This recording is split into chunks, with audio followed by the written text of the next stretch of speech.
Hello my friends, welcome to my channel where I make Affinity fun and easy to learn. If you're new on this channel, kindly hit on the subscribe button and make sure you share this video, like, and you're subscribed. In this video, I'm going to show you how to create simple flyers, pro-like flyers inside of Affinity like this on your screen. So if this is something you want to learn, kindly make sure you are subscribed and you like this video, and share this video. Alright, so as you can see, I have a couple of flyers here. We can see them on my artboard, just like we did in our previous video. So in this one, I'm going to start off with this flyer here that you can see. You can see that you have so many things going on here. So I'm just going to show you how you can get the basics out of this particular flyer that you're seeing here. So to start off with, let's start with the artboard. There are two ways to go about this. You can either use your rectangle, draw a rectangle like this, and draw from the outside. Okay, it's having this because I have this by default. So let's say I have none, and I can set my color to maybe choose a color like this, right? Foreground color. Then I can go ahead to select the fill tool, right? Can also be called the gradient tool, and you can draw something like this. So on this part here, I'm just going to have this yellow, which is what we have here. Right, you can navigate, make sure you're at the edge here, and you can move like this to change the color, right? So you can have a green and a yellow going down here, but you don't want to make this too obvious, so you want to move this downward like this. Or better still, you might want to create it, let me delete this, you might want to create it directly on the artboard, so you can colorize your artboard. What I mean is you can add color to your artboard by just clicking it like this. This is still the artboard, right? So you don't need to draw a shape. So just going to select this, and or better still, I can just go ahead, click on G on the keyboard, and make sure you are on your artboard. Make sure this is selected, click on G, and you can just draw something like this. I'm going to make this point yellow, and I'm going to click on this point here. I'm going to make it green. Just the same thing we have going on here. Okay, so now that you have this is saved like this. Moving on, let me switch over to my panel. So let's get this ellipse here. So the simple way to do this is going over to your shape tool and clicking the ellipse tool. Hold down shift to draw a perfect circle. As you can see, it's still carrying the DNA of what we just used. That's the properties, the gradient we just used. So to get rid of that, for this, I'm just going to click on fill here, click on none. Then the outline is what we're going to be working with. So let's use something like green so we can see it well. We can see it has an outline. Or let's use black so that you can see it well.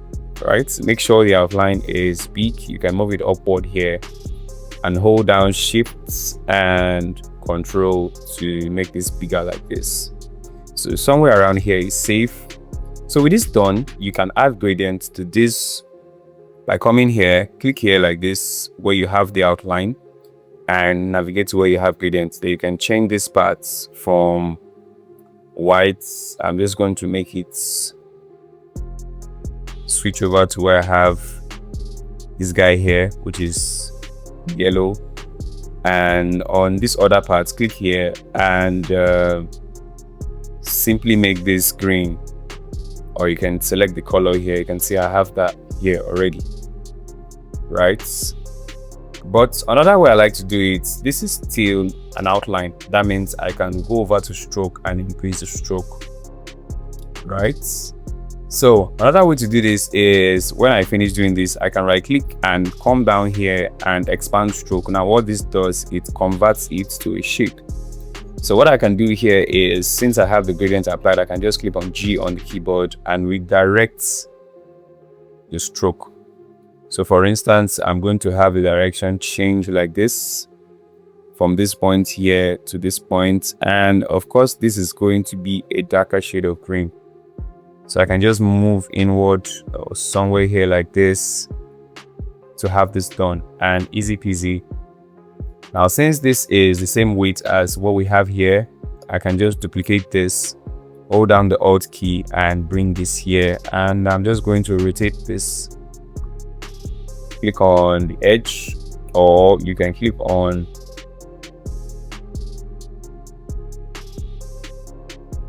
the edge, or better still, let's use the gradient to get direction. So this is coming from this part here, and I'm just going to move this closer to this part here, bring this downward, move this close to it, right, like this, and let's click out to see the outcome of what we have. Right, so we're just going to slightly adjust this. This is going to come like this, and we have more grains here. Right, so this is exactly what we want. Right, so let's go ahead to add the image. Right, so I'm just going to go over to my file where I have my image, and I'm just going to bring it in. I'm just going to copy this and minimize this. And yes, you can copy and paste like this even on Windows. Right, so I'm just going to Ctrl Shift and right bracket key to bring this above the page, and click on this here, flip horizontal. Right, and of course you can also make this bigger by clicking on the Control and the Alt key. Right, you want to bring it somewhere here. And of course, somebody asked me in my last video, can I adjust image inside of Affinity? Yes, you can do that. How you can do that is when you are selecting the image, click on develop here, and it's going to bring out this part here. So what you can do here is, most times I just bump up the texture. You can see what happens when I increase the texture. Make sure you're not doing too much, and also the contrast too. You can bump it up and also increase the brightness like this. You can see what that does. Right, so you can go over to details. You can see these are all basic adjustments that you have over the tones. You can increase the split tonings, and you can play with these settings. And of course, there's many things under the basic here that you can use. You can use your vibrance, and of course just play with your settings. And when you're done, click on develop, and you can see that it has done its job pretty well. All right, it's far better than what we had before. So now back to the image. Now another thing we need to do is, let me switch over to the layers so that you don't get confused. We need to create this effect that we're seeing at the back of this shape here. That's one of the basic things we need to do.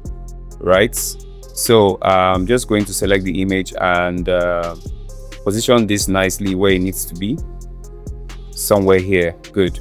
So there are two things we need to do. We need to fade this, and we need to get this. So first of all, I'm going to start with the fading.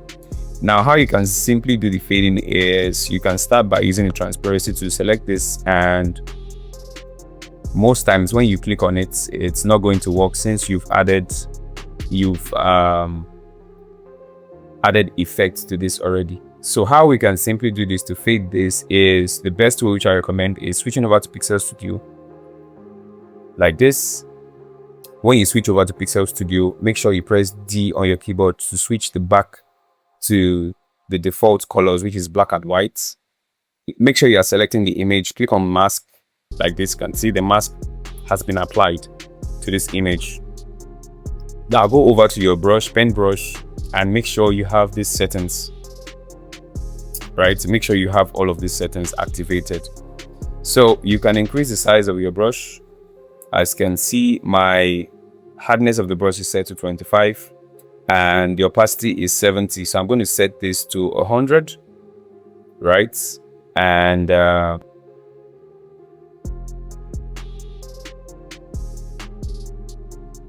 like I said, I'm going to set it to 100, and I'm going to increase the size of the brush by, let's see, okay, Ctrl Z. So increasing the size of the brush, I'm going to use my bracket key like this, to increase the size. And when this is done, I'm just going to get rid of this part here. Get rid of all of these parts here. Now, when you get rid of these down parts, you want to reduce the size of your brush. So I'm just going to reduce it like this so that I can get into areas like this. And of course, just like you do in Photoshop, you want to conceal all of these parts here. Like this, like this, like this. And make sure you're not doing too much. Somewhere around here is good. You can see how we've actually made this work here like this, simple and easy. So when you're done, when you've made your adjustment, make sure yours is better than mine. Switch back to the Vector Studio and you're good to go, right? So this is just basics and you have this done. Now finally over here, you can, to create this light effect you're seeing here, you can go over to your ellipse, select your ellipse, draw an ellipse like this. Please make sure you get rid of the stroke because you don't need it. Select the yellow color like this. Now when you select the yellow color, make sure you click here like this, and when you click here like this, when you click this part like this, make sure you go over to where you have your layers and you click on your live adjustment, click on Gaussian blur like this, and you can increase the radius like this. I'm going to bump it up to the highest like this, and when you're done, click on the X, then you can move this up here like this, and you can make this bigger.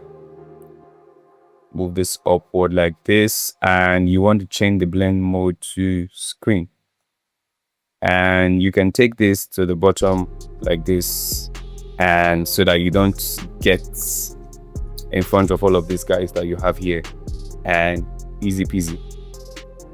Okay, so moving on to the next one. Now you have this shape here, very easy.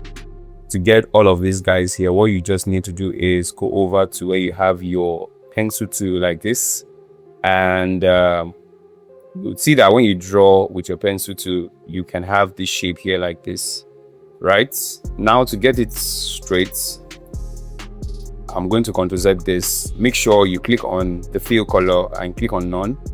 Go over to where you have this, then you can use this color, right? Make sure you're still on your pencil tool, and you can do stuff like this, right? Now this is the function of what I have here. Now before you get started, make sure you have your curve fitting set to 100. Your stabilizer, you can use any of this, and of course make sure this is selected. All right, that's just the basic thing we need to do.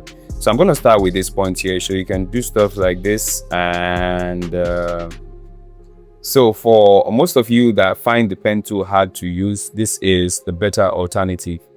So on this part here also, you can click like this, and you can have this done. Depends on what you want to achieve here, so you can have this done, and easy peasy. That's just everything you need to do. Now to edit, maybe you didn't get the parts well, you can go over to your node selection to click on a node, and you can adjust like this, right? You can freeform like this on this part here, and you can select basically any node you want to select and move to the point you need to move to. Now moving on to the next flyer, what you need to do here is, as you can see here, you have so many things going on. I'm just going to show you how you can use text on a part here like this on this kind of flyer. So to achieve this, what you need to do is, let's go ahead and select the ellipse tool like this, and what you want to do is hold down Shift like this and draw this out like this, and make sure over here you're selecting the stroke, right? And you want to increase the size of the stroke so that you can see it well. So increasing the size of the stroke like this pumps it up this way, so you can determine what you want to. But first and foremost, make sure you draw the ellipse like this. Now this is going to take on a different color. Let's use blue for this stroke, make sure you select the stroke and you use your outline like this, or you can choose to use green, any color you want to use. Now, to get this done, the next thing you need to do is duplicate this particular ellipse. Now, to do this, just press Ctrl J. You can see that you have it up here, right? So if you don't do this step, you're not going to get the exact result I'm going to get. Make sure you duplicate this.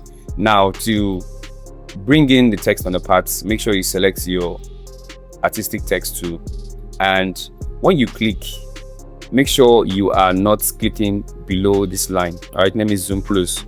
Make sure you are not clicking below this line here like this. Make sure you are clicking above the line like this. You can see I'm above the line, so you can click like this, and when you type, I'm just going to type happy. You can see that I'm above the line. But when you do the mistake of having, maybe you click on your text tool like this, and you come here and you click like this, most times you can see this is below the line. So one thing you want to make sure is that you are above the line. So click like this, and you can go ahead and type happy